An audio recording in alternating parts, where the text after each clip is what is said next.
तो फिर दोस्तों मैंने बहुत ज़्यादा मेहनत की है और मैं बहुत ज़्यादा टाइम से बाहर तक गया था, लेकिन यहाँ पे मुझे अभी स्टोरेज सिस्टम का काम करना है अभी, तो बहुत मैंने 10 ब्लॉक का कर दिया इसे।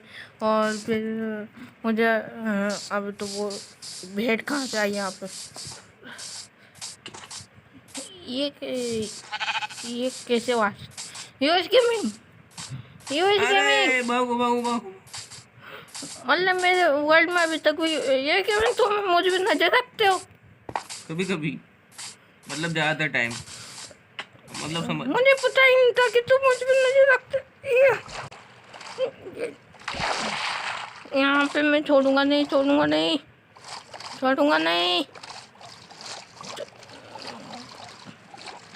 यहाँ पे मैं तुम्हें नहीं छोड़ूंगा, जान से मार दूंगा।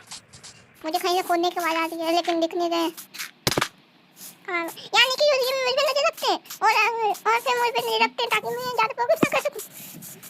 अगली बार मैं जब भी ताकत हो जाऊंगा मैं उनका पेट मारूंगा बहुत ज्यादा। तो फिर गाने मिलते हैं, लाइक और सब्सक्राइब कर दीजिएगा।